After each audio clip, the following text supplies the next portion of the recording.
Hi, I'm Alex Navarro. And I'm Jason Ocampo. And today we're here to talk about Shadowrun for the Xbox 360 and PC. Jason, you recently had some time to check out Shadowrun. Yes, I did. What is it? Shadowrun is a multiplayer-oriented action game. It's, you think of it a bit like Counter-Strike, but a lot crazier because it's set in this universe where fantasy and magic exist. And so instead of just running around a level with a gun and shooting at people, you can run around the level and use all these powerful abilities to do all sorts of stuff that was generally regarded cheating in a lot of other games. And in Shadowrun, that's on purpose. You can look through walls and see where people are, teleport them behind them and hit them with a sword.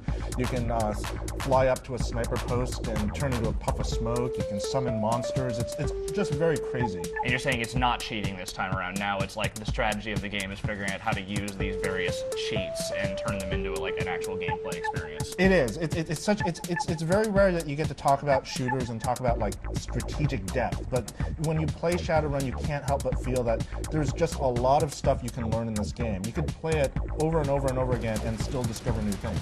In fact, when we visited the Faza studio over at Microsoft that's working on the game, they've been playing the game for 2 years and they're still talking about new stuff they discovered. Now, the name Shadowrun, kind of familiar to me. Why is that? Well, Shadowrun was originally a pen and paper role-playing game from the 80s and 90s. It was pretty popular, but it was turned into later, Super Nintendo game and such. It disappeared for a long time.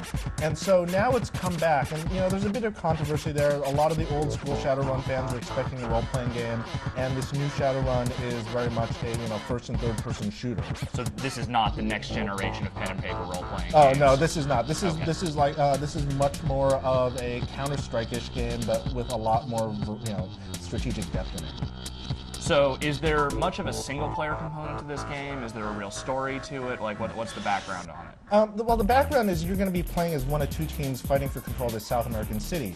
And the game is really built around its multiplayer component. There is going to be a very extensive single-player tutorial where you can play the missions over and over again. It's not just going to be like just telling you to press A. You can, it's all about teaching you all these new powerful abilities and how to use them and letting you have all the time you want to practice with them. But you're going to really just want to go online, and they're really designing it so multiplayer is very simple to get into. You're in really quickly, and even better, the multiplayer is going to be cross-platform. So if you have a Windows Vista machine and an Xbox 360, or if your friend has a Xbox 360, you can play each other. And so finally we might be able to settle mouse, keyboard versus gamepad for once and for all. Awesome. I should also note that Shadowrun does have some pretty sophisticated bots in it. They have to be, because they have to be able to use the same kind of abilities that the humans can. And if you see all the things that humans can do, like being able to teleport everywhere and do all these crazy abilities, the bots, you can actually learn a lot just by watching what they do. So you would say the single-player campaign is maybe more like something like Chrome Hounds, where it's there, it's you can play it offline and whatever, but it's maybe more to train you for the multiplayer experience. Exactly. The single-player tutorial in Shadowrun will get you up to speed. And, you'll start feeling good about yourself. You'll start feeling, I figured this out, and then you can go online and just start really mixing it up. And you might be surprised. I mean, there are so many crazy things you can do in this game. I think one of the favorite things you can do is get up on a tall tower, and then you just kind of glide over the battlefield. You deploy your wings.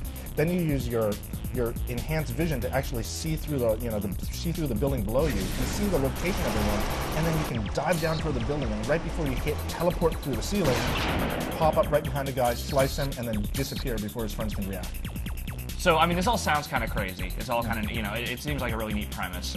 In your time playing the game, did it seem like it worked? Did it seem like it was actually coming to fruition the way the developers wanted it to? Or, was there anything you noticed that was maybe a little off? In my time playing Shadowrun, I've just been so impressed with just how wild and dynamic a gameplay experience it is. Faza Studio, the development studio that made it, has a really excellent track record with Crimson Skies and Mech Assault. The lead designer of a little game called Halo worked on Shadowrun. I've never heard of that. Yeah, I know. Okay, I'm sorry. I can't help you with that. Obscure title. Yeah. Sorry. But they've been playing this game for 2 years, and the first thing they even really did was they just started working on the core concepts of the gameplay. And once they had that, then they started actually building the rest of the game. And they've been honing this in for 3 years. It's a remarkably just dynamic game. And one of the great things is you can just keep playing it and discover new things all the time.